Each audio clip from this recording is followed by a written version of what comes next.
Assalamualaikum warahmatullahi wabarakatuh. Alhamdulillah wassalatu wassalamu ala rasulillah, amma ba'du. Para pecinta Al-Quran yang berbahagia, pada kesempatan yang baik ini kita akan berlatih tartil Quran di surah Al-Hujurat ayat 11, di mana di sini kita akan secara khusus membahas di kalimat ini, bi'salismu. Apa bacaan yang ada di sini, kemudian cara membacanya yang betul, dan mengapa atau alasan kenapa dibaca seperti itu. Dan ini adalah satu-satunya yang ada di dalam Al-Quran. Mari kita simak bersama-sama. A'udzu billahi minasy syaithanir rajim. Bismillahirrahmanirrahim. Ya ayyuhalladzina amanu la yaskhar qaumun min qaum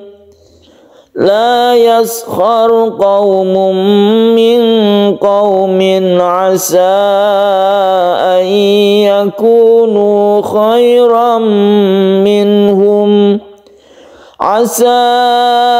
yakunu khairan minhum wala nisa'um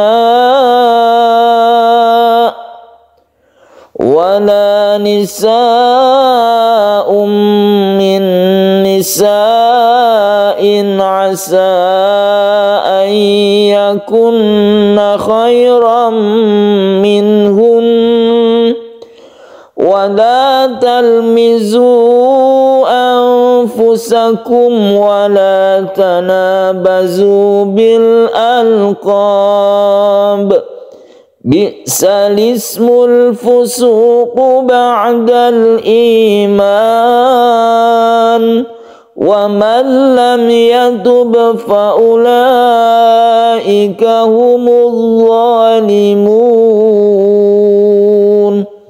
Para pecinta Al-Quran yang berbahagia, sebelum kita membahas tentang bacaan yang satu-satunya di dalam Al-Quran ini, yaitu bi'salismu, apa bacaannya dan mengapa dia itu dibaca seperti itu, cara membaca yang benar tentang bi'salismu ini, kita awali dari ayat di awal ayat ini ya, biar urut. Ya ayyuha, di sini ada mad jaiz munfasil, kemudian kita harus hati-hati terhadap ya-nya ini karena dia itu bertasydid. Kita tekan ya-nya, ya ayyuhan, jadi kita tekan ya-nya karena dia itu bertasydid. Kemudian amanu ini adalah mad badal, a-nya ini kita panjangkan satu alif saja. Kenapa dipanjangkan? Karena itu adalah badal atau pengganti dari hamzah yang sukun. Ini asalnya amanu tapi diganti amanu, jadi a-nya ini dibaca panjang satu alif, itulah yang dinamakan mad badal. Kemudian amanu ini adalah mad tabi'i, la yaskhar. Di sini yang kita perlu perhatikan yaitu sukun ro ini. Sukun ro kalau sebelumnya ada fathah, maka ro-nya itu dibaca tebal. Dibaca tebal berarti disebut tafkhim. La yaskhar, khar, jadi tebalkan ro-nya ini. Kemudian qaumum min qaumin, ada tanwin bertemu dengan mim, ini adalah idgham bi gunnah. Idgham artinya masuk, tanwin ini masuk ke mim sehingga membentuk tasydid mim. Qaumum membentuk tasydid mim sehingga dia itu disebut idgham atau masuk ya. Bi gunnah digunakan atau kita panjangkan. Min qaumin, nun mati bertemu dengan qaf, ini adalah ikhfa hakiki yang jumlah hurufnya itu ada 15. Khusus untuk qaf dan kaf itu memang cenderung ke eng ya. Min qam, jadi sesuai dengan hurufnya. Untuk huruf yang lain itu menyesuaikan sesuai dengan hurufnya masing-masing.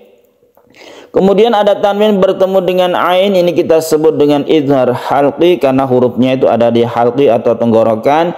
Hurufnya ada 6 yaitu ain, ada hamzah, ada ha, kha, ghain, ha. Ada 6, semuanya itu disebut dengan huruf al-halq atau halqi, huruf tenggorokan. Makhraj atau tempat keluarnya itu di tenggorokan. Asaan, di sini ada mat tabi'i bertemu dengan hamzah di lain kata, ada asa, ada an, lain kata berarti ya. Berarti kalau lain kata disebut mad jaiz. Jaiz artinya boleh, munfasil artinya terpisah. Maka disebut mad jaiz munfasil, kita bisa membacanya dua harokat atau 4 harokat, 1 alif atau 2 alif. Ayyakunu ini juga idgham bi gunnah, nun bertemu dengan ya disebut idgham bi gunnah. Kemudian ada idgham bi gunnah lagi, tanwin bertemu dengan mim, kemudian idhar nun mati bertemu dengan ha, mim mati bertemu dengan waw, idhar syafawi. Kalau yang ini idhar halqi, yang ini idhar syafawi istilahnya, karena syafawi itu adalah disebut bibir, makhraj dari mim ini ada di bibir. Wala nisaun, nisa ini adalah mad wajib muttasil. Wajib artinya harus dibaca panjang, jangan pendek. Nisa panjangkan. Kemudian tanwin bertemu dengan mim, idgham bi gunnah. Kemudian nun bertemu dengan nun, ini kita sebut dengan idgham bi gunnah juga, meskipun ada nama yang lain karena dia itu hurufnya sama, maka bisa juga dia ini disebut idgham mutamatsilain karena nun bertemu dengan nun. Nisa ini adalah mad wajib mutasil, sama dengan yang ini bertemu dengan hamzah dalam satu kata, maka disebut muttasil. Muttasil itu bersambung satu kata. Asa ay yakunu, ini adalah mad jaiz munfasil sama dengan yang tadi. Ayyakunna khairam, di sini ada mad maksud saya adalah idgham bi gunnah. Kemudian tasydid nun ini adalah gunnah musyaddada. Gunnah musyaddada meskipun dia itu diwaqafkan maka dia tetap digunakan. Contohnya yang ini ya, khairam minhun.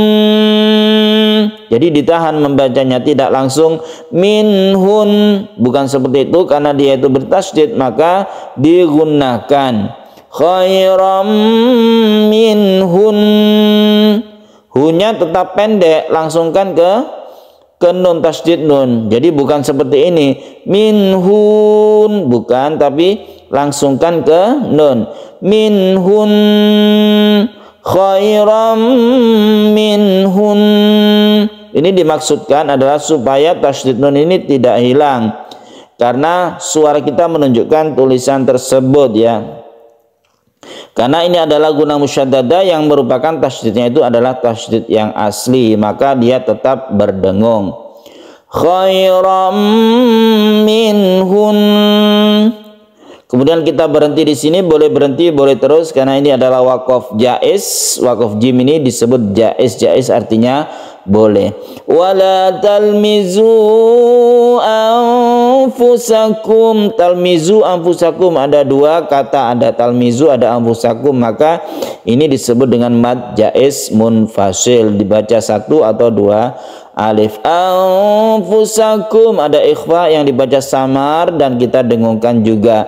Mim mati bertemu dengan wawu, idhar syafawi. Kemudian di sini ada qalqalah kubra yang kita baca karena dia itu waqaf, maka kita qalqalahkan. Bil alqab,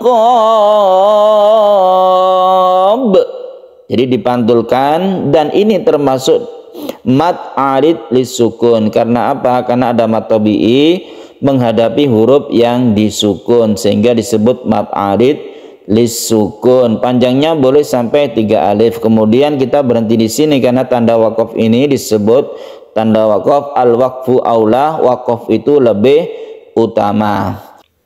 Nah, sekarang kita akan membahas tentang bi'salismu ini. Ini bacaan apa? Bi'salismu ini, dan bagaimana cara membacanya yang betul. Sebagaimana kita ketahui bahwa ini adalah satu-satunya di dalam Al-Qur'an yang seperti ini. Apa penyebabnya? Mari kita simak di sini ya.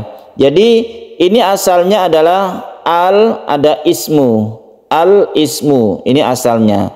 Kalau misalnya kita membaca, itu asal bacanya ya, bukan yang benar. Asal bacanya itu adalah bi'sal ismu, tapi tidak dibaca demikian. Kenapa demikian? Ini alasannya ya. Alasannya yaitu karena hamzah yang ada di ismu ini merupakan hamzah wasol. Namanya hamzah wasol itu dia tidak dibaca apabila ada sebelumnya kalimat yang kita baca. Jadi kalau misalnya ada ismu, ada sebelumnya ba misalnya ya, Iqra bismi, bukan bi ismi tapi langsungkan bismi. Jadi hamzahnya ini tidak dibaca. Itu yang pertama. Jadi kata-kata ismu ini hamzahnya memang hamzah wasol tidak dibaca. Nah, kemudian di sini ada juga hamzah wasol pada al. Setiap al itu kan hamzahnya hamzah wasol. Itu rata-rata hampir semuanya, tapi ada beberapa yang bukan. Al di sini ini adalah hamzah wasol, ini hamzah wasol.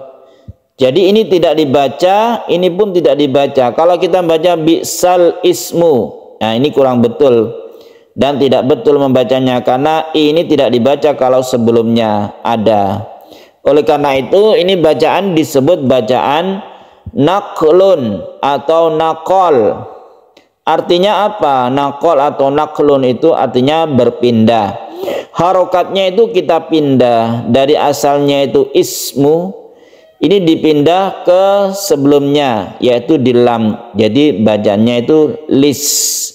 Dan kemudian bi'sasanya ini dibaca pendek. Jadi membacanya itu adalah bi'salismu, bi'salismu. Jadi seperti itu.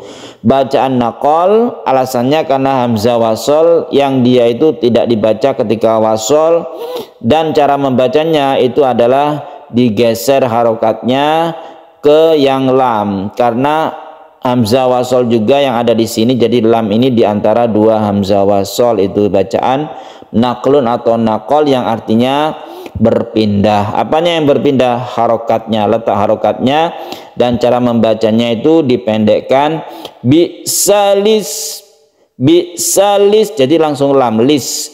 Bi'salismul fusuqu ba'dal iman wa man lam yatub fa ulaika humul zalimun. Shadaqallahul azim. Para pecinta Al-Quran yang berbahagia, demikian latihan tartil Quran kita di surah Al-Hujurat ayat 11. Semoga bermanfaat. Wassalamualaikum warahmatullahi wabarakatuh.